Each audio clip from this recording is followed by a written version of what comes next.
Salut à tous, bienvenue dans votre bistrot vélo comme tous les lundis, un petit peu de décalage en termes d'horaire, 18h30 parce qu'aujourd'hui, grosse actualité vélo avec Tirreno, avec Paris-Nice, on va en reparler. Regardons tout de suite votre menu. On attaquera par une ribolita, ça c'est un plat très spécial de la région des Strade Bianche. C'est une sorte de légumes à la Toscane. Et oui, notre invité a disputé ses premières Strade Bianche, c'était samedi, il va nous raconter tout ça. Ricciola à sa ratatouille. Là, c'est plutôt du côté de Tirreno pour la Ricciola, avec la ratatouille niçoise. On parlera dans notre partie Bistro News, bien sûr, de Paris-Nice et de la course des deux mers. Et on va terminer avec un petit dessert vendéen. C'est un caillebotte. Alors, je ne sais pas s'il en a déjà goûté, parce qu'il vient de Vendée, notre invité. On accueille tout de suite Thomas Champion dans Bistro Vélo. Thomas qui est un pur vendéen. Il est passé d'ailleurs par le Vendée U. Tu as déjà goûté les caillebottes? Salut à tous, salut Guillaume. Ouais, les caillebottes, ça a dû m'arriver de goûter ça quand même. Un petit dessert à base de lait, une sorte de lait fermenté un peu. Exactement, donc je ne me suis pas trompé, ça existe. On regarde la présentation de Thomas Champion, notre invité. Thomas, vous savez peut-être, il vient d'abord du VTT. Il avait même son équipe de VTT il y a quelques années, le team VTT Horizon, ça c'était en 2016, passé par le Vendée U. Et depuis l'année dernière, au sein de cette équipe Cofidis, quatrième du Tour de Savoie-Mont-Blanc dans les jeunes, neuvième de la Ronde de l'Isard et troisième des championnats de France VTT de marathon en 2020. Il faut que tu nous racontes tout ça, c'est une histoire incroyable quand même. Tu as fait du VTT, tu as même monté ton équipe de VTT à une époque avant de goûter à la route. Ouais, c'est ça. Bah, c'était mes premiers amours, on va dire, le VTT. J'ai commencé par ça. Et après, bon, je l'ai pas monté moi-même. On va dire, c'est mon père qui était vraiment le gérant de l'équipe. Mais ouais, je donnais quand même un bon coup de patte à l'équipe pour que tout se passe bien. Et tu es encore proche de cette équipe, elle existe toujours, tu fais encore beaucoup de VTT, ça fait partie de tes rêves, pourquoi pas. On a eu Lenny Martinez la semaine dernière, lui aussi, il s'y connaît un petit peu en VTT. Ouais, j'ai pas le passé et les connaissances peut-être de Lenny par son père, mais non, l'équipe s'est arrêtée il y a 1 an et demi maintenant. Euh, En fait, mon père avait monté ça plus pour moi et la bande de potes qu'on était, et c'est vrai que ça avait bien pris.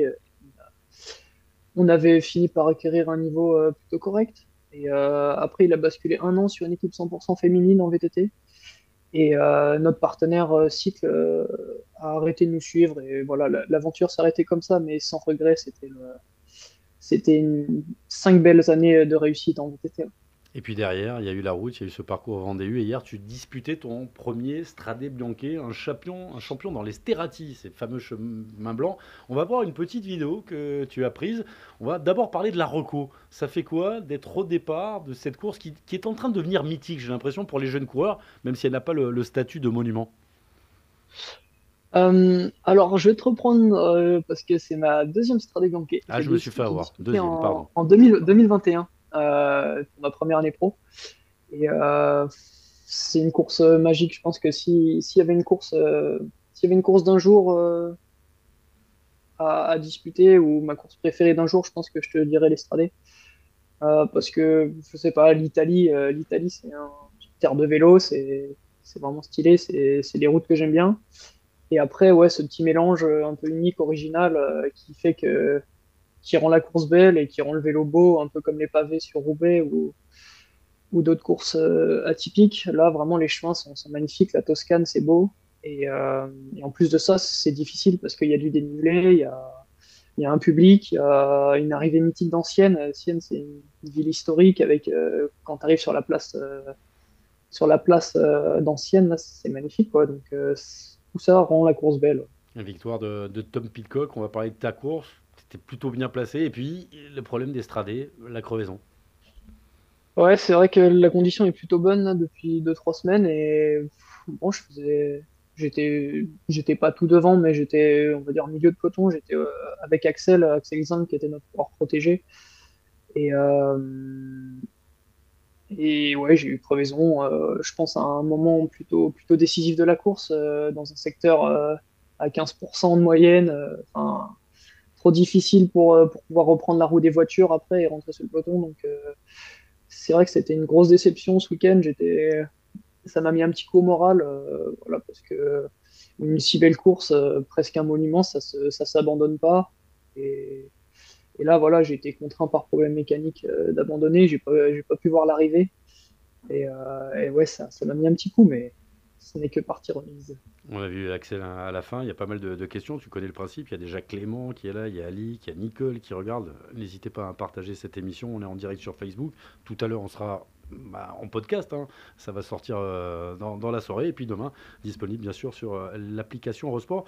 Alors, première question, c'est Clem. Comment s'est passé ton arrivée chez Cofidis, toi qui as été formé au Vendée U?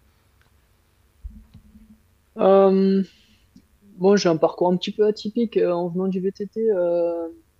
J'ai tout de suite sauté dans le bain de la route on va dire grâce à Vendée U parce que c'était 2 belles années d'expérience. Ils m'ont quand même appris le vélo. C'est l'une des meilleures équipes amateurs, si ce n'est la meilleure. Du coup, tout de suite, j'ai fait beaucoup de jours de course, des courses par étapes, des courses en classe 2. Donc c'est le premier niveau professionnel. Donc quand tu es espoir 1 et que tu n'as jamais fait de route avant, c'est vrai que ça met dans le bain.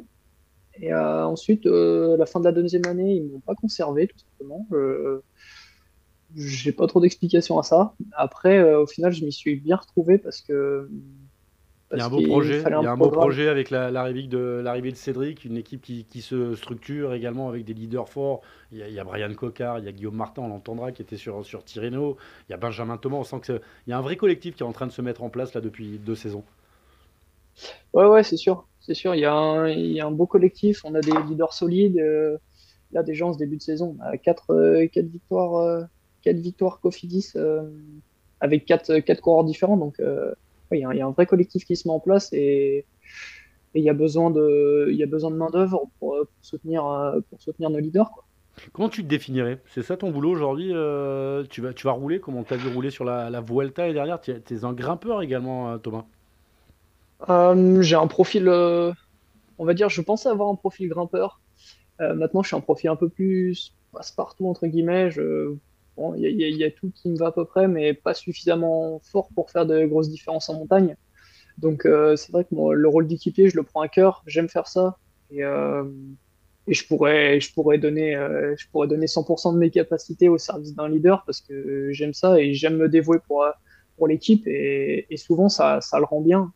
On a vu souvent que quand Cofidis prenait la course en main, quand tous les équipiers faisaient leur boulot au maximum, derrière les leaders scoraient. Et on l'a vu l'année dernière, j'ai eu la chance de participer à 11 victoires sur les 20 l'année dernière. Et c'est incroyable de vivre ces moments-là.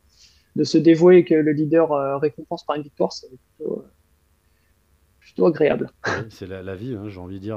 Dans un équipier, il y en a un qui gagne, mais c'est intéressant de t'écouter et de voir que tu gagnes par procuration. Tu les as, ces stats. Tu sais exactement combien de courses tu as gagné. Tiens, une autre question de Grégoire. Salut Thomas, est-ce que tu as une routine pour le petit déjeuner d'avant-course? Ça, c'est les cyclos. Ils aiment bien avoir les recettes des pros. Tu manges quoi au déjeuner?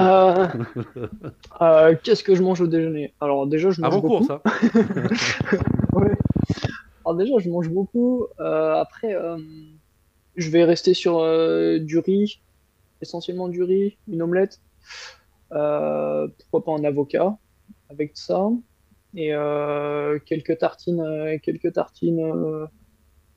de pain et éventuellement un bol de porridge. Ça Vous- reste assez classique, mais on est suivi voilà, par des nutritionnistes. On a 2 nutritionnistes à Cofidis qui nous aident à suivre un protocole avec des grammages particuliers de glucides, de protéines, etc. Donc, on suit ça assez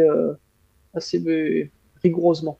Plein de questions, plein de surprises aussi pour Thomas Champion qui est l'invité de notre bistrot. On va écouter quand même Valentin Madouas, deuxième d'Estrade Bianche après sa troisième place l'année dernière sur le Ronde, le coureur de l'équipe. C'est un peu mitigé parce que je pense que j'avais les jambes pour faire mieux aujourd'hui. Malheureusement, je suis tombé à 70 km de l'arrivée et je me suis retrouvé vraiment très très loin. Mon vélo était cassé et j'ai dû attendre la voiture, je pense 1 minute 30. Et je pense que c'est ce qui me coûte une meilleure performance. Après, je suis vraiment très content de cette place sur le podium. Ça valide le travail hivernal, mais passer aussi près d'une si belle victoire, c'est vraiment dommage. Mais je reviendrai dans les années à venir, c'est une évidence. Voilà pour les quelques mots de Valentin Madouas. On espère qu'il va aller la chercher et pourquoi pas le Tour des Flandres pour succéder à Jackie Durand. Il était déjà sur le podium l'année dernière. Qu'est-ce que tu retirais, toi, de ce début de saison, là, de tes premières sensations? Valentin Madouas qui était tombé hier avant-hier, pardon, avant d'aller chercher cette place.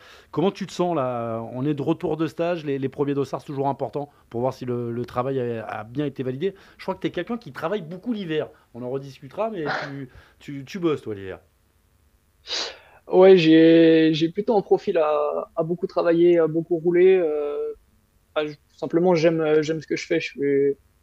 Il y en a qui font ça un peu pour le boulot et parce que c'est rentré dans leur quotidien. Mais ouais, non, je suis un vrai amoureux du vélo, donc c'est vrai que j'aime ça. J'aime faire les kilomètres, j'aime faire des belles sorties, j'aime rouler par tous les temps. Ça me gêne pas. J'aime pas le home trainer. Je suis je suis un 100%, 100% nature. Et c'est vrai que bah, des fois, j'ai eu tendance d'en faire un petit peu trop, d'en faire un peu trop les années précédentes. Mais c'est vrai que bah, j'ai appris mes erreurs aussi parce que voilà, je suis un peu jeune dans le métier. Mais avec mon entraîneur, il a réussi à me canaliser un petit peu et en faire moins. Et c'est vrai que ça m'aide. C'est qui ton Après, entraîneur? ouais, j'ai Vincent Villerius. D'accord. C'est un ancien de Cofidis. Je pense il a fait toute sa carrière à Cofidis et c'est vrai qu'il a une sacrée expérience dans cette équipe. Donc, on s'entend plutôt bien. Et la classique de Loire-Atlantique, tiens, c'est un objectif, ça c'est une question, c'est Gérard, hein, toi qui est né à Saint-Sébastien-sur-Loire, mais qui est à Vertou, ton cœur est à Vertou. Ouais, c'est ça. Ouais, c'est ma course locale, on va dire. Je suis vraiment à domicile. C'était mes routes d'entraînement de tous les jours à l'époque. Et là, malheureusement, cette année, j'y serai pas parce que tout simplement, c'est la veille du Tour de Catalogne. Donc, je dispute le Tour de Catalogne dans un peu moins de 2 semaines maintenant. Donc, je pourrais pas y être. Et l'année dernière, on a vu quand même la victoire d'Anthony Perez se disputer sur les routes de la Foissière. Donc, ça pouvait pas mieux tomber parce que vraiment, il m'a fait plaisir ce jour-là, Anthony. On revoit les Gagner images sur mes de routes. Danto, là, mais c'est sa victoire sur la Drôme, échappée, Ouais, solitaire. Anthony Perez, quelqu'un de généreux, bien entendu, dans l'effort. Il y a un super coéquipier, je crois, qui est toujours là pour mettre un peu d'ambiance. Il y a plein de questions. J'ai une première vidéo dans quelques instants. On va écouter Axel Zinglet, mais je crois que ce sont nos amis, là, les deux jumeaux, tu les connais, Antoine et son jumeau, qui sont sur toutes les courses. Je crois qu'ils te suivent. Ils me disent l'étape la plus dure pour toi en ce début de saison, c'était ton échappée sur Bessèges ou la journée à l'avant du peloton avant le Mont Bouquet? la journée à l'avant du peloton avant mon bouquet. Il y avait la poignée. C'est vrai que ah ouais, sur cette étoile de Bessèges, on a couru un petit peu à contre-temps tous les jours. On n'a pas réussi à prendre les bonnes bordures avec l'équipe. Et du coup, il a fallu redresser la situation cette journée-là. Et on est trois à avoir tous nos records de puissance d'1 heure et demie à 3 heures sur une journée plutôt plate. Ouais, c'était plutôt pas mal. Une bonne journée de On s'est bien travail, employé. comme dirait Kylian Mbappé. Exactement. Une vraie journée de travail. Tiens, première question, je vais te demander d'ouvrir ton petit portable. C'est la première vidéo, tu en as parlé. Il était avec toi sur l'Estrade Bianche. Il est en ce moment sur Ouais. Tirreno Adriatico en compagnie de Guillaume Martin. C'est Axel Zinglet, l'Alsacien. Salut Thomas, j'espère que tu récupères bien Estradé. Moi j'avais une question à te poser, c'est qui est ton coéquipier préféré dans l'équipe? Et aussi, petite question bonus, est-ce que tu peux nous dire s'il y a un coéquipier avec qui t'as pas du tout envie d'être en chambre? Voilà, je te laisse répondre à ça, merci. La question pour te mettre dans la merde. On Ouais, attaque par ouais, l'équipier. ouais, c'est clairement ça. Là, il me fait T'as qu'à prendre, dire lui, comme ça tu risques rien. ouais, c'est ça. Je pense que je vais finir par ça. Ton meilleur coéquipier à la Cofidis. Meilleur coéquipier à la Cofidis, oh, je vais dire Eddy Finet. Je vais dire Eddy Finet, parce que on a souvent le même rôle dans l'équipe et on est très souvent en chambre ensemble. D'ailleurs, il est juste derrière moi là encore. Ah, il est là, Eddy? Ah, il est juste derrière là. On est en stage avec Saint-Provence. D'accord. Bah, il connaît la question qu'il t'a posée, tu vas voir. Voilà. Et le pire, Ouais, putain, il m'avait pas dit ce con. il est où? On peut le voir, Eddy, qu'il fasse coucou. Ouais, il fait coucou. Ah ouais, T'es ouais, là. il est en position repos. Salut Eddie. Ah bah il fout pas grand chose de ses journées, lui. Hein. Et alors le pire coéquipier, celui avec qui tu veux pas être en chambre, Eddie Finet. En chambre. Je vais pas prendre trop de risques, je sais pas, je veux dire peut-être Parle en étranger, il un comprendra pas. Ouais, bah c'est exactement ce que je vais dire. Je vais dire un étranger juste pour la barrière de la langue. Maximilian ça. Walshai. Sur Paris-Nice. Euh, ouais, j'espère qu'il va pas m'en vouloir. Ouais, Ah, parce qu'il est il doit tanké, être au Max. massage. Il doit être au massage. Il doit être au massage. Il est costaud, Ah ouais, Maximilian. on va dire ça, mais c'est pas que je l'aime pas. Bon, allez, le questionnaire Bistro Vélo, on y va tout de suite. C'est le questionnaire Bistro Vélo de Thomas Champion. Je vais reprendre un petit peu la première question. Ton meilleur pote dans le peloton, Thomas Champion. Dans le peloton, je vais dire Mathieu Burgodeau. C'est un bon gars. On rigole bien avec lui. On était ensemble Au Vendée U. dans nos années juniors et au Vendée U. Donc ouais, je vais dire Burgodeau. Il t'emmène à la pêche sur l'île de Noirmoutier. Non, je crois que j'ai jamais fait la pêche avec lui, mais c'est un beau copain l'hiver, on va dire. On rigole bien hors saison. Ton meilleur souvenir sur le vélo, Thomas. Meilleur souvenir, l'arrivée de la Vuelta à Madrid. C'était particulier quand même, la fin d'un premier grand tour et cette ambiance de nuit dans les rues de Madrid avec un public de fou, ouais, c'est incroyable quand même. On revoit quelques photos sur cette place des Cibélès. Il faisait encore jour, mais c'est vrai que maintenant, on fait le podium entre chat et loup, comme on dit. Ton premier coup de pédale, ça date de quand, ça, Thomas? Oh, j'étais tout petit, j'ai commencé en poussin 1, la première catégorie possible, donc à 5 ou 6 ans, et c'était sur un VTT, et j'ai direct attaqué par la compétition à cet âge-là. Ton idole de jeunesse? Ouais, je vais dire Julien Absalon pour rester dans le VTT parce que tout simplement je connaissais que ça et je m'intéressais pas trop à la route plus jeune. Champion olympique, hein, bien entendu, entre autres choses. Ton pire souvenir dans le vélo pendant que je me sers un petit coup de flotte? Euh, le Tour de Romandie 2021, ma première année, on avait fait une arrivée à Thion 2000. Oui. Ça s'appelait Thion 2000.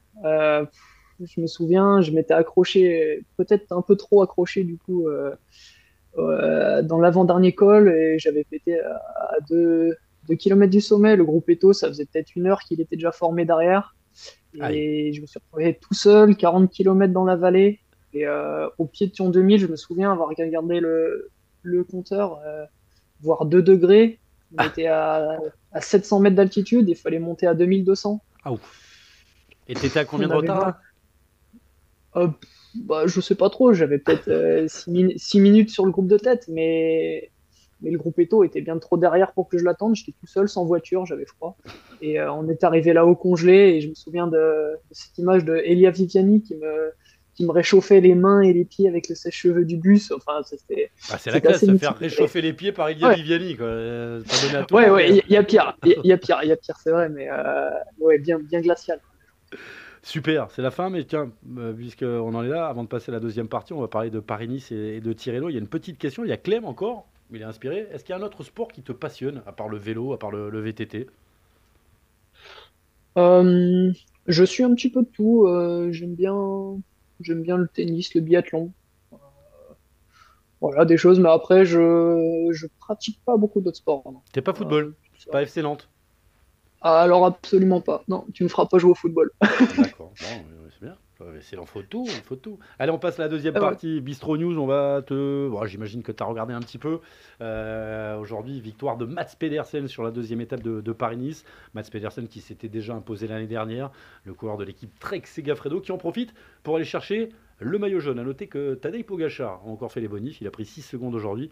Depuis 2 jours, il a pris 10 secondes à un certain Jonas Vingegaard. Demain, troisième étape, ce sera un chrono par équipe. Et puis pour l'info, Benjamin Thomas est tombé dans le final, malheureusement à 1 km de la ligne. Je sais pas, on l'a vu couper la ligne, donc ça devrait aller. Mais ton coéquipier Benjamin est tombé. Tirreno, victoire de... Ah, il a changé de maillot. Il n'est plus champion du monde, il est toujours champion d'Italie. C'est Filippo Ganna qui va aller chercher le premier maillot de leader là-bas. Chez vous, il y a Guillaume Martin qui est là-bas. Vous êtes World Tour. Hein. Il faut avoir des équipes maintenant bien organisées sur les deux plans. Il y en a qui sont en stage en plus.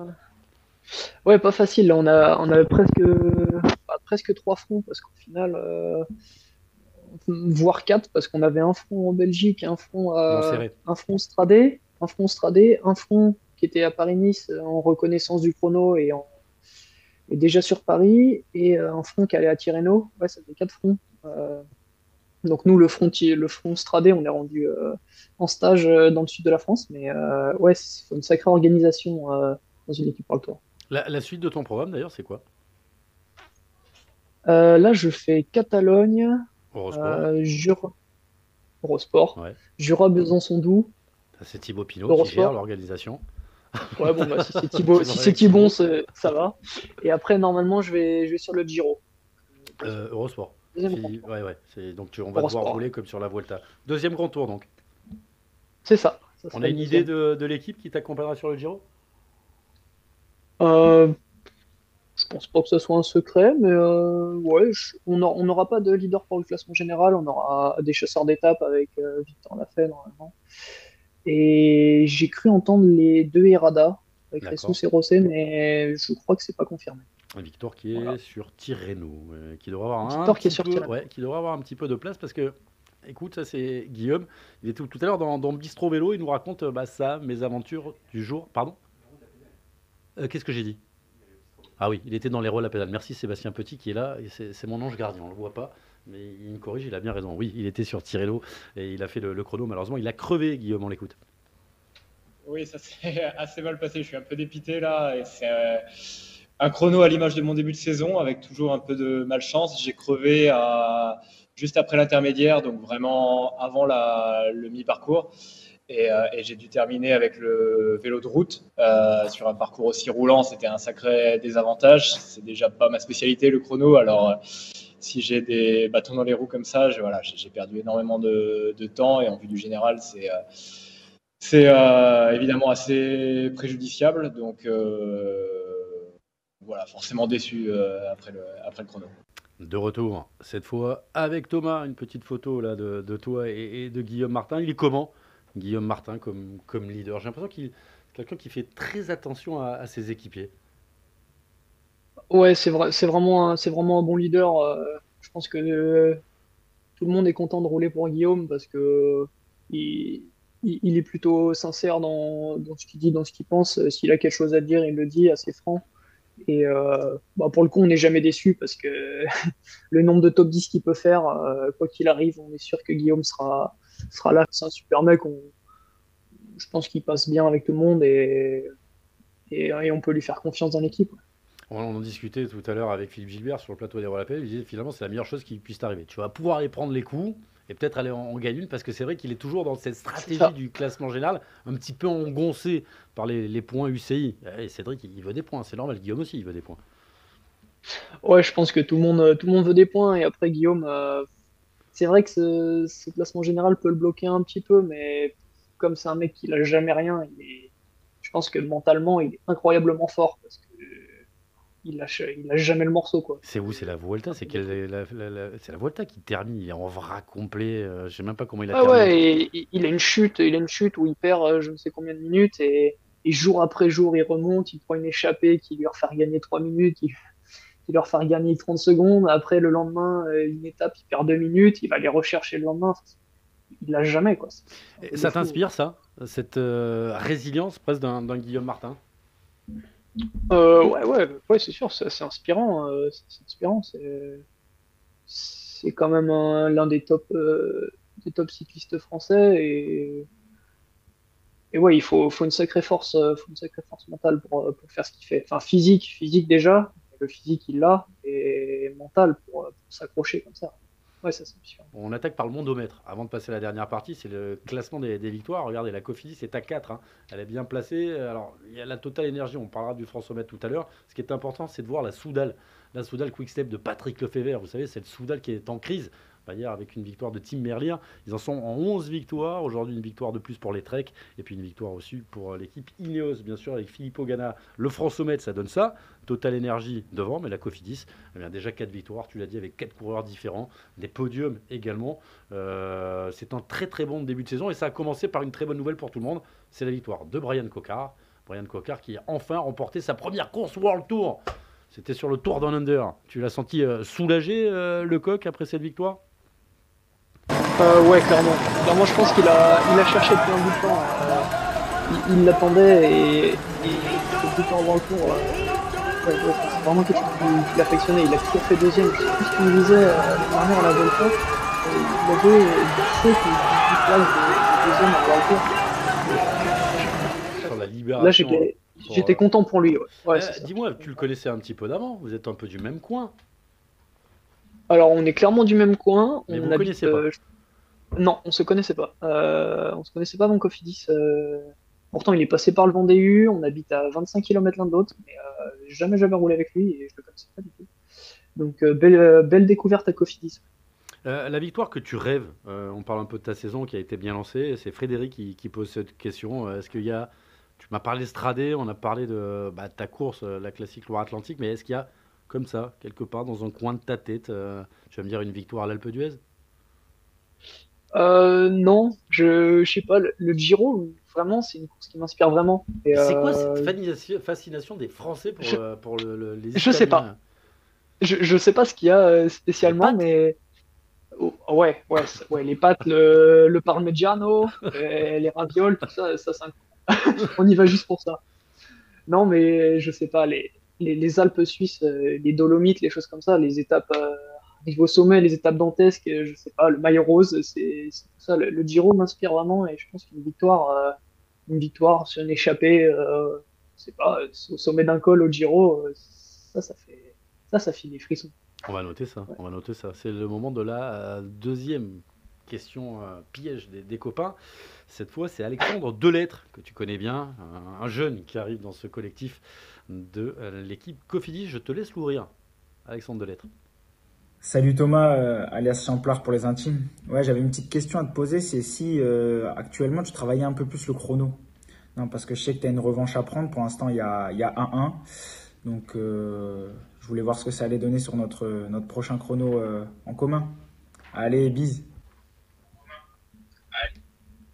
Ça sent la petite guerre de clocher. Je crois ça fait un 0 de lettres champion sur un chrono. C'est ça l'idée? Ouais, c'est clairement ça. Il y a eu, enfin, sauf ce qu'il précise pas, c'est que j'ai encore du temps d'avance. Je lui ai tellement mis une branlée sur le chrono du Tour de Pologne qu'il s'en est pas remis, ah mince, c'était à Bessèges. À Bessèges, il m'a mis 15 secondes, mais sauf que je lui en ai mis 45 au Tour de Pologne. Il s'en est jamais remis le pauvre. Donc il y a Mais, 30 secondes encore de débours. Tu les gardes pour le Ouais. Giro? Bah pour le Giro, c'est ça. Normalement, il sera sur le Giro aussi, donc on en aura. Je crois qu'il y a 2 chronos, donc on aura de quoi s'expliquer. Il y a une belle génération de jeunes là. Delettre, Eddy Finet qui est derrière, qui écoute aux portes. Il y a Axel Zinglet également. Elle prend bien cette mayonnaise là. C'est important parce que les fondations d'une équipe, c'est aussi ça, l'état d'esprit.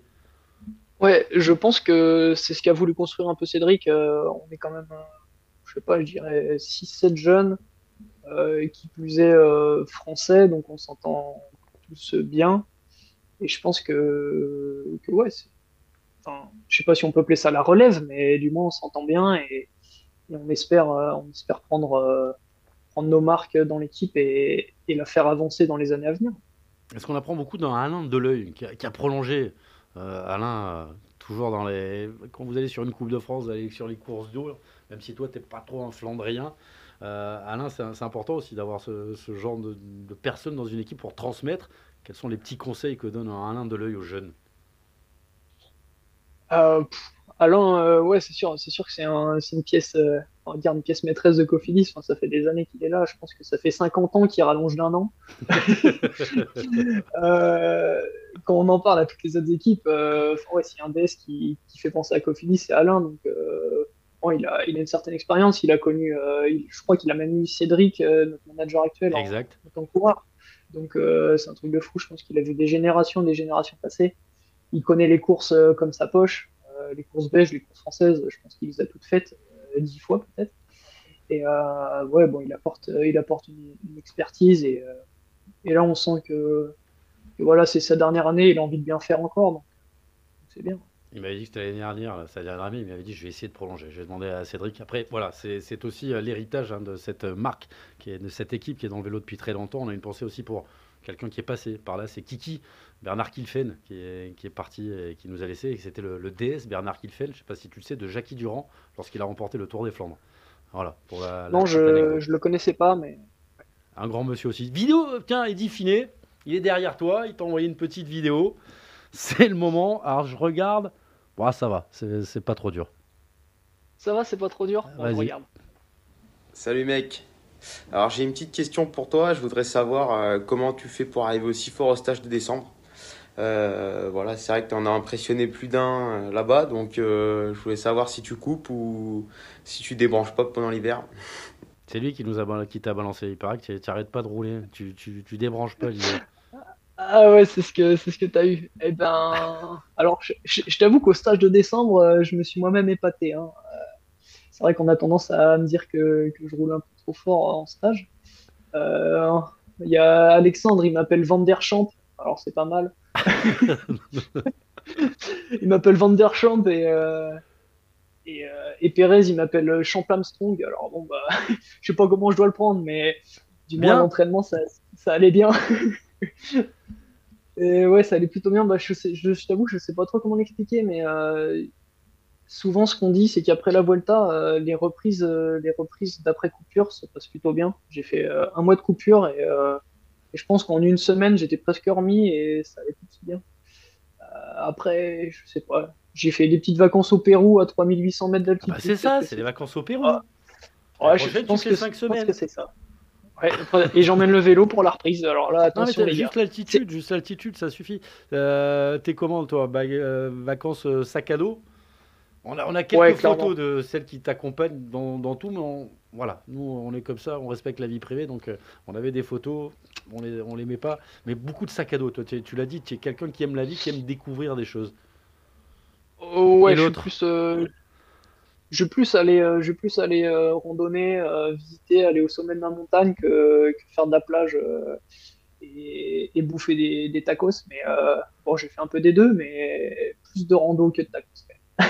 Allez, on va finir par une petite série de questions. Plutôt Poggi ou plutôt Jonas? Ça, c'est Randy qui voudrait savoir. Poggi, Pogacar, Jonas, Vingegaard. Poggi, Pourquoi? Poggi. Pour le panache et on va dire peut-être plus l'expression du personnage. Il a l'air d'être plus sympathique que Jonas. Il y a Antoine qui nous dit en interbe, il se tape dessus en vrai. C'est complètement fake là. Eddy Finet, Alexandre Delettre, Thomas Champion, ils peuvent pas se voir en fait. Ouais, je lui dis pas, mais c'est vrai que je suis obligé de le supporter chaque course. C'est pas facile tous les jours. Est-ce qu'on sent cette dynamique? Tu en as parlé tout à l'heure, question d'Antoine. Est-ce qu'on sent cette dynamique dans l'équipe Cofidis? La Ouais. victoire d'Anto, elle est significative, hein. On en a parlé tout à l'heure sur la Drôme. En échappée, Elle comme est, ça. elle est clairement significative. On avait le front typique qui a marché 90% de l'année dernière. Euh, Enfin, à quelques coureurs près, parce que voilà, parce qu'on peut pas mettre tous les Français dans une même équipe. Et ouais, cette victoire, elle était vraiment belle. Enfin, on en a eu les frissons. J'ai même lâché ma petite larmichette sur le vélo. Parce que le DS, il faisait vibrer dans l'oreillette tout simplement C'était et qui? savoir qu'Anto, notre DS, on a un nouveau DS, c'est Benjamin Giraud, Ouais. et qui était là sur sa première course en tant C'est que un DS coursier, ça, numéro 1, Benjamin. ancien coursier à Delco. Ouais. Et ouais, on a lâché la petite marmichette parce qu'il faisait vibrer dans l'oreillette et derrière c'était Anto qui était récompensé devant son père en plus. En pensant très Ouais, fort à sa maman qui est partie c'est il y a ça. quelques Ouais, c'est mois ça. déjà. Donc c'était plutôt beau. On avait un collectif français. On a réussi à se placer, on était 5, parce que ça s'est peut-être pas vu à l'image, mais on était 5 dans la première bordure avant que je décroche, et qu'Eddie décroche ensuite parce que bah, tout simplement il a fait un boulot de fou. Et derrière voir nos 3 leaders qui s'entendent et qui laissent partir en taux pour la victoire, c'était ouais voilà, c'est super. Encore une question de Baptiste. La bringue ou la borne? La borne. sans hésiter. La bringue, ça sera pour après. Peut-être Euh, pas. Pas ton truc. Même pas, je pense. Même pas. Non, c'est pas mon truc. Ça va une ou deux fois. Mais non, la borne, c'est mieux quand même. Il y a une question que je t'ai pas posée que tu aimerais qu'on te pose. C'est vrai que les journalistes, on est toujours sur nos questions préparées. Et puis des fois, bah tiens, il m'a pas parlé de ça. J'aimerais parler un petit peu de ça. Voilà. C'est la question con de fin de Bistro Vélo. Ah, c'est difficile. Je vais pas me poser une question à moi-même. Non, mais la question qu'on ne pose jamais. Et ouais, que tu aimerais bien Qu'on développer. me pose jamais. Euh, S'il y en a pas, il y en a pas. Est-ce que, je sais pas, est-ce que ça m'énerve pas de pas faire de résultats parce que je fais toujours le travail, par exemple, une chose comme Tu ça. vois, c'est mon côté psy. Cette question, Ouais, te permet, voilà. le Alors, côté je psy, vais te ouais. la poser. Ça t'embête pas de pas faire de résultat alors que tu fais le travail? Bah ouais, non, clairement. Clairement, ouais, j'aime bien ça. Après, à partir du moment que, c'est ce que je dis souvent, à partir du moment où les équipes savent récompenser le travail des équipiers, parce que tout simplement, il y a besoin d'équipiers. On peut pas tous gagner la course et que je pense que sans équipiers, il y a plus d'une fois où les leaders gagneraient pas. Donc, si l'équipe sait récompenser les équipiers et que notre leader gagne, franchement, pour moi, c'est comme une victoire, mon palmarès. Bon, ça se voit pas sur Pro Cycling Stats, mais ouais, Faudrait ça mettre fait une plaisir. case. Faudrait mettre une case sur la fameuse. Ouais, c'est ça. À Il participer à la y a victoire déjà, 2. c'est ça, il y a déjà des cases pour les échapper, pour les choses comme ça sur Pro Cycling Stats, mais faudrait mettre, c'est ça, On va le nombre regarder. de victoires. On va regarder le programme de la semaine. Il est assez simple sur les antennes d'Eurosport tous les jours. Pim, Paris-Nice, Tirreno. Derrière, eh bien, le débrief avec les rois de la pédale. Et puis lundi à 18h, on verra si on décale pas un peu. Normalement, ça sera 18h. On sera avec Stéphane Delcourt, le manager de l'équipe FDJ Suez. D'ailleurs, cette équipe Cofidis s'est mise au féminin. Est-ce que ça se passe bien avec les filles? On a vu quelques images là sur les présentations, de votre vidéo de présentation. D'ailleurs, merci à Antoine Grenap qui a fait un boulot énorme sur cette émission. Ça apporte quoi cette communauté avec les filles qui ont de bons résultats, hein. Là aussi, il y en a deux, trois qui ont les crocs. Ouais, c'est clair, les filles marchent plutôt bien. Après, c'est vrai qu'on les côtoie pas trop parce que tout simplement, on a des programmes assez divergents. On les voit généralement, on a un regroupement général de tout Cofidis en décembre avec, avec l'équipe handisport, l'équipe femmes et l'équipe hommes. Et, et on les voit pas beaucoup. Là, on a la chance d'être dans le même hôtel qu'elles au Stradé. Donc c'est vrai qu'on peut partager par exemple une sortie des contractions la veille ou choses comme ça.